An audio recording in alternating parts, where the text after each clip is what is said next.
Hello दोस्तों, welcome back to our study platform. आज हम लोग ज्योग्राफी का प्रैक्टिस सेट नंबर 4 को कवर करने वाले हैं। जैसा कि आप लोगों को पता है, ये हमारा ज्योग्राफी का 500 सिलेक्टेड क्वेश्चन का सीरीज चल रहा है। ये हमारा सीरीज नंबर 4 है। कौन सा प्रैक्टिस सेट नंबर 4 है, जिसमें ज्योग्राफी का टॉप 20 क्वेश्चन को आप लोग को कवर कराया जाएगा। अगर आप लोग को इसका PDF चाहिए तो टेलीग्राम लिंक वीडियो के डिस्क्रिप्शन में डाल दिया गया, वहाँ से जाकर आप लोग 500 क्वेश्चन का PDF प्राप्त कर सकते हैं। तो चलिए ना देरी करते हुए चलते हम लोग अपने पहले प्रश्न पर। और अगर आप लोग चैनल पर नए हो तो चैनल को सब्सक्राइब कर ले और वीडियो को अपने दोस्तों में शेयर कर दें। तो चलिए चलते हैं हम लोग अपने पहले प्रश्न पर। पहला प्रश्न, जम्मू कश्मीर में होने वाली शीतकालीन वर्षा का कारण क्या है? तो जम्मू कश्मीर में होने वाली शीतकालीन वर्षा का कारण क्या है? तो पश्चिमी विक्षोभ के कारण होता है। पश्चिमी विक्षोभ के कारण होता है। लौटते हुए मानसून से वर्षा कहाँ होती है? तो ये होता है तमिलनाडु में। कहाँ होती है? तमिलनाडु में। अगला क्वेश्चन है हमारा, वर्षा की सर्वाधिक विरलता निम्न में से कहाँ पाई जाती है? वर्षा की सर्वाधिक विरलता कहाँ पाई जाती है? तो लेह लद्दाख में पाया जाता है। जैसलमेर और बीकानेर कहाँ है? तो ये राजस्थान में है। अगला क्वेश्चन है हमारा, निम्नलिखित में से कौन सुमेलित नहीं है? निम्नलिखित में से कौन सुमेलित है? तो नॉर्वेस्टर पूर्वी भारत में, और आंधी उत्तर प्रदेश, चेरी ब्लॉसम कर्नाटक, और आम्र बौछार ये गलत है। आम्र बौछार कहाँ होता है? तो ये राजस्थान में नहीं होता बल्कि केरल में होता है। कहाँ होता है? केरल में। आम्र बौछार या आम्र वर्षा ये केरल में होता है। अगला क्वेश्चन है, मानसून किस भाषा का शब्द है? मानसून किस भाषा का शब्द है? तो अरबी भाषा का शब्द है मानसून। अगला क्वेश्चन है, भारत का सबसे अधिक आर्द्र स्थल कौन सा है? तो मासिन राव है भारत का सबसे अधिक आर्द्र स्थल। और ये कहाँ पड़ता है? तो मेघालय में पड़ता है। कहाँ पड़ता है? मेघालय में। चेरापूंजी भी मेघालय में ही पड़ता है। जैसलमेर राजस्थान। अगला क्वेश्चन है, नर्मदा नदी का उद्गम स्थल कौन सा है? नर्मदा नदी का उद्गम स्थल कौन सा है? तो नर्मदा कहाँ से निकलती है? तो अमरकंटक की पहाड़ी से निकलती है। अमरकंटक की पहाड़ी से। सह्याद्री, पश्चिमी घाट को हम लोग सह्याद्री के नाम से जानते हैं। अगला, गोदावरी नदी में किस राज्य से होकर नहीं गुजरती? गोदावरी नदी निम्न में से किस राज्य से होकर नहीं गुजरती है? तो ये गुजरात से नहीं गुजरती है। गुजरात से, क्योंकि गोदावरी का जो उद्गम स्थान है वो नासिक, कहाँ है? नासिक महाराष्ट्र में। नासिक महाराष्ट्र में इसका उद्गम स्थान है। तो महाराष्ट्र, ये 4 राज्य से होकर गुजरती है। महाराष्ट्र, तेलंगाना, छत्तीसगढ़ और आंध्र प्रदेश। और आंध्र प्रदेश के बाद ये बंगाल की खाड़ी में गिर जाती है। अगला क्वेश्चन है, शिव समुद्रम जलप्रपात किस नदी के मार्ग में पाया जाता है? शिव समुद्रम जलप्रपात किस नदी पर है? तो कावेरी नदी पर है शिव समुद्रम जलप्रपात।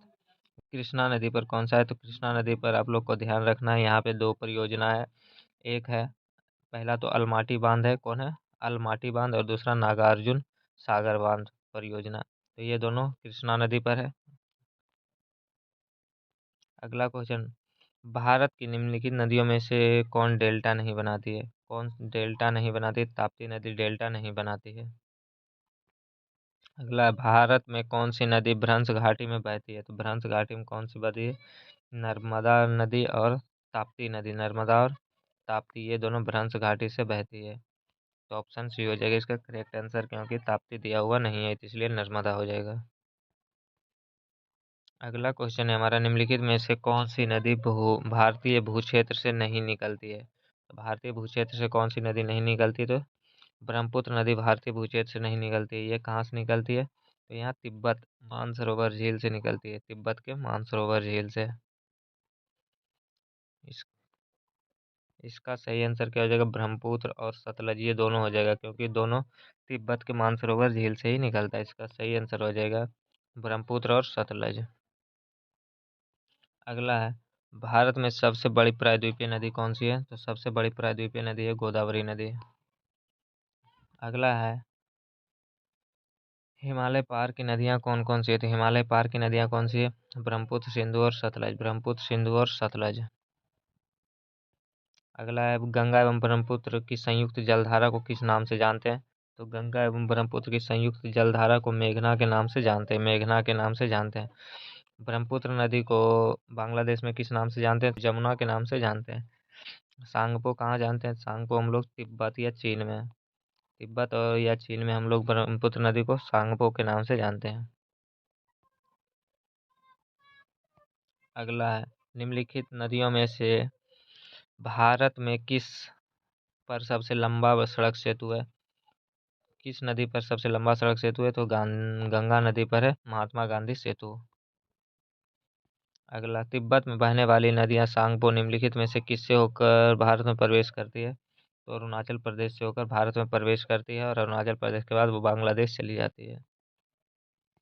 अगला क्वेश्चन है, विश्व का सबसे बड़ा नदी द्वीप मांजुली, मांजुली का निर्माण करने वाली नदी कौन सी है? तो मांजुली का निर्माण कौन सी नदी करती है? ब्रह्मपुत्र नदी। और कहाँ करती है? तो असम में करती है। कहाँ? असम में। अगला है, निम्नलिखित में से कौन सी नदी बंगाल का शोक कहा जाता है? तो बंगाल का शोक दामोदर नदी को। इसका सही आंसर हो जाएगा ऑप्शन नंबर डी, दामोदर नदी बंगाल का शोक। अगला है, निम्नलिखित में से कौन सी नदी प्रारंभ में अरुण नदी के नाम से जानी जाती थी? अरुण नदी के नाम से कौन सी नदी जानी जाती थी? तो कोसी नदी। कोसी नदी अरुण के नाम से जानी जाती थी। तो ये था हमारा ज्योग्राफी का टॉप 20 क्वेश्चन। आप लोग को वीडियो कैसा लगा हो कमेंट करके ज़रूर बताइएगा, और अपने दोस्तों को शेयर ज़रूर करिएगा। तो चलिए मिलते हैं फिर नेक्स्ट प्रैक्टिस सेट में, तब तक के लिए जय हिंद।